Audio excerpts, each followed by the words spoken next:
guys, welcome or welcome back to Ella Pastoral. If this is your first time ever coming upon this channel, welcome, hello, hi. On this channel, typically I talk about all of my favorite pieces of media, as well as talking about fandom culture from time to time. And in today's video, I am going to be talking about Megan Thee Stallion.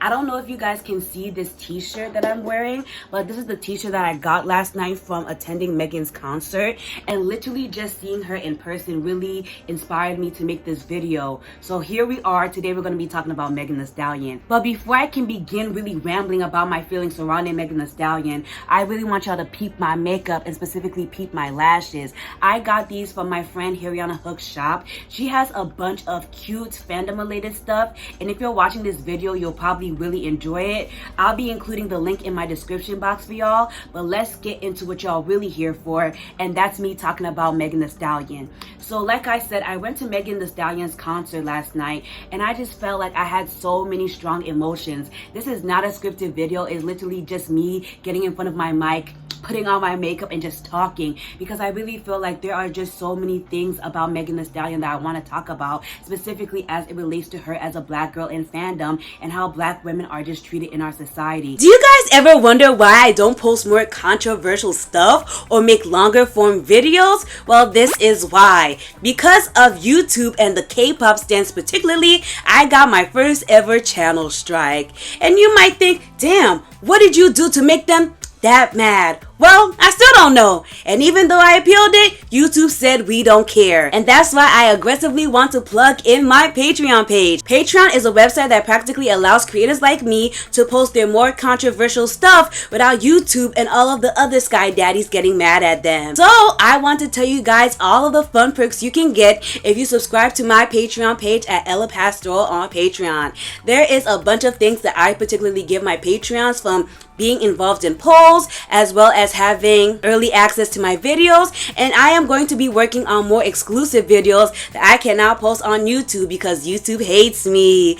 Woo! I have a lot of fun with my Patreons because there is a new feature on Patreon that is a live in-person chat feature that allows you to communicate with me one-on-one that doesn't have to be filtered by YouTube comments or overall the evil YouTube algorithm. So if you want to support me, see me post more videos, see the controversial stuff that YouTube for some reason does not want me to post or for y'all to see, go to Ella Pastoral on Patreon. Thanks to all of my lovely current Patreons that are supporting me through the end times right now. And now let's get back to the regularly scheduled content. So if you guys don't know anything about Megan Thee Stallion, she is a popular Texan rapper that practically got her rise from like posting freestyles on the internet, and people just really saw that she could rap, and she just had a star power that really needed to be tapped into, right? And so Megan Thee Stallion has been slowly but surely making her way up onto the charts. She's signed by Jay-Z and Beyonce, and she's just that girl for real. And the reason why I wanted to make this video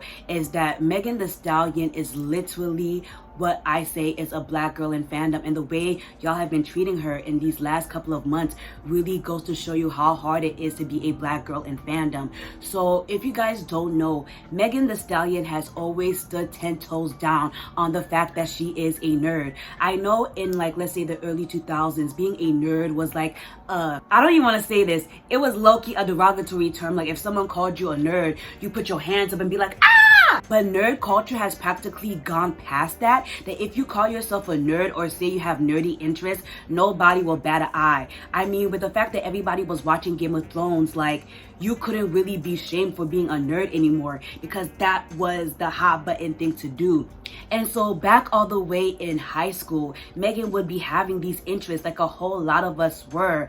I was watching anime, she was watching anime, she was reading manga, I was reading manga. It wasn't really a big thing. It's a discrimination to nerds everywhere, okay? It's racist. And so Megan Thee Stallion doesn't really fall into your traditional nerdy archetype, right? When people stereotypically think of nerds, they think of like a white boy with acne, hunchback, and glasses. But nerd culture, like I said, has evolved past that. You know at least somebody, at least two people, I'm gonna say at least two people who are into nerdy stuff, so it's not really a taboo anymore. And so when we see somebody like Megan Thee Stallion, she's tall, she's slim, thick, she's confident, she kind of fits your hoochie mama aesthetic. People look at her and literally are so confused how a woman who looks like Megan Thee Stallion can be into anime. And this whole de-nerdification, I don't even know, like the fact that people are trying to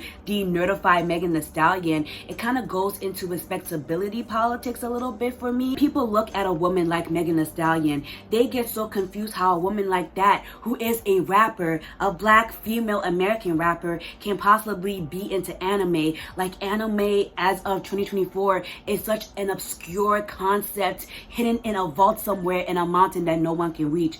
We literally have Crunchyroll. We literally have Funimation. Well, Funimation low-key, you know, we about to not have Funimation, but anime is so readily available. But people see a woman like Megan Thee Stallion, they're like, oh, she's faking, she's not a real anime fan, like you guys are just hopping on the anime train. And I honestly feel like this conversation is so blown out and corny because, like I said, we all have access to watching anime, let alone Megan Thee Stallion, who has money. And she has been even doing this before she got, you know, all the cash that she has now. But this goes back to a conversation that we in the anime community have been having for so long, and I'm so freaking tired of it. So it's corny and it's tired. So a lot of guys used to watch anime as kids and they will be straight up bullied for it.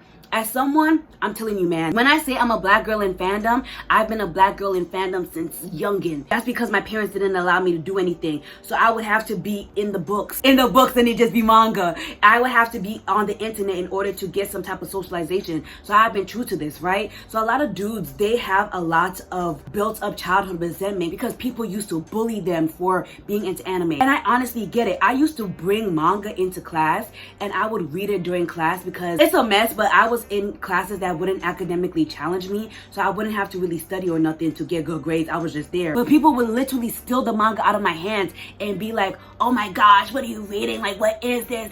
They're speaking Japanese. Like, it was insane works. It was insane works. I even got banned from bringing manga into school because it kept happening like that, right? But instead of growing as a person, a lot of these dudes specifically have resentment. Like, nobody wanted me when I was a kid and I was, you know, reading these mangas, watching these animes, whatever, and they have kept this resentment built up into the adult age. Because as somebody who was also getting bullied for reading manga and watching anime, it's getting tired because now that the girls who were reading anime and who were reading manga and watching anime are now baddies and fit into the baddie aesthetic, all these dudes will be like, you're not a real anime watcher.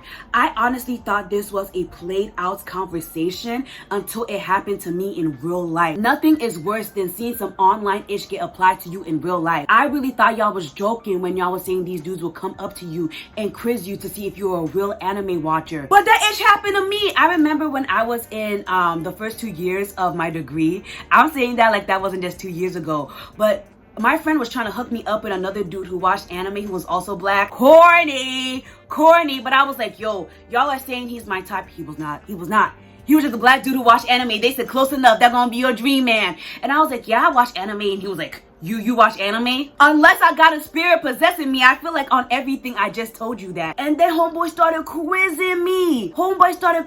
Like everything. He was quizzing me on Dragon Ball Z. He was quizzing me on Attack on Titan. I was looking from side to side like, I know this boy is not quizzing me like we in some type of class right now. But it's actually a reality. Like even in some of my videos, right? I think on one of my videos, I forgot which video it was. I think it was my Invincible video of me defending Amber Bennett. Somebody was like, oh, when you said you really didn't like Dragon Ball Z, I just knew you weren't being serious. But this is the stuff that black women in fandom have gone through and still go through. And this is exactly why I wanted to make a video about Megan Thee Stallion. Because even with someone like Megan Thee Stallion doing all this and that, they still don't take her as a serious girl in fandom. Like for me, I don't got no money. All I can do from time to time is maybe wear a My Hero Academia poster. Maybe if I have some money, I can put a little anime sticker on my car. And they don't take me seriously. But a woman like Megan Thee Stallion, who shows us time and time again that she is a black girl in fandom, they be like, nah, she lying. She clout chasing. How's she clout chasing? Because we have to realize that Megan Thee Stallion's core demographic is black people who listen to hip hop, rap, right?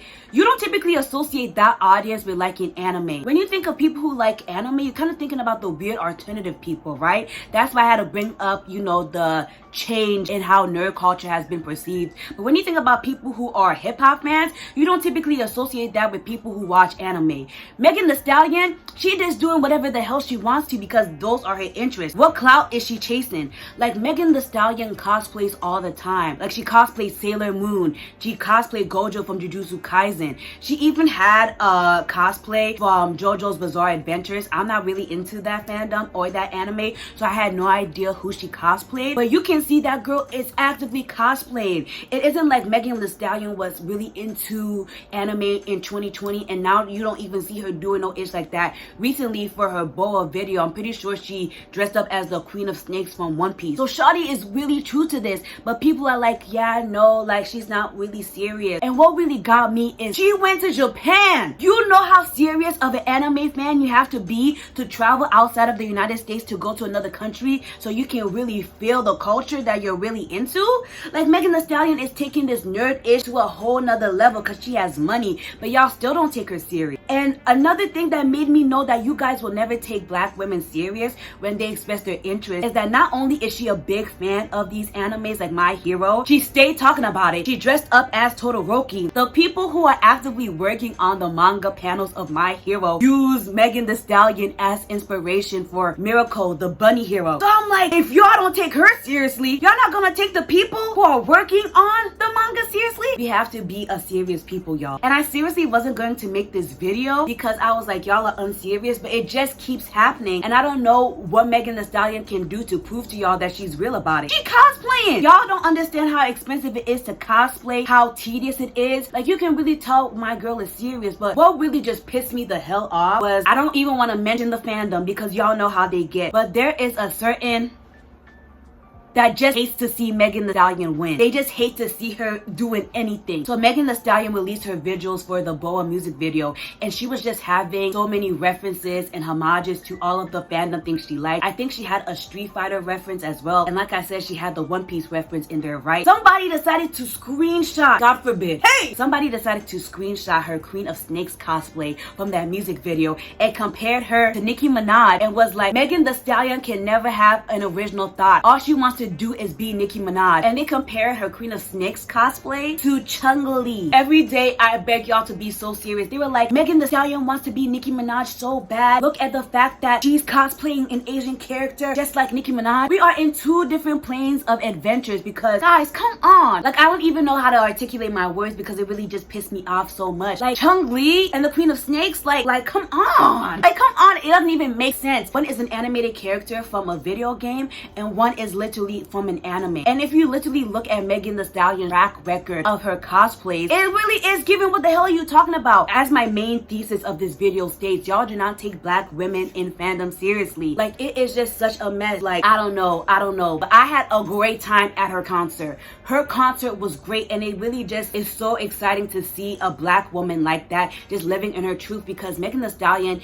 is literally the role model that younger me would have died to have. A tall, confident black woman who looks good as hell, body right, hair right, makeup right, who is just loud and proud about the fandoms that she likes. Like, as a kid, I was so ashamed of my fandom because all of the people around me were like, you're so weird, why are you doing stuff like this? Like, I would have preferred to watch Avatar: The Last Airbender over baddies, but let me say that, oh, I'm getting stoned. And I'm just so glad that we have a representative like Megan Thee Stallion in the nerd community, because it's just so great to see a black woman living in her truth. And I can just point to people like Megan Thee Stallion and be like, y'all acting like black people can't like anime. Y'all acting like black people can't like K-pop. Like, I'm just so glad to see Megan living in her truth, because as a black girl who's really into anime and is also into K-pop, seeing how people are going about and trying to K-popify Megan, I am 100% here for it. Y'all making those little fan cards. The fact that Megan is practically incorporating all of these cute K-pop as dances into her music videos and her actual performances, it actually takes me into another level,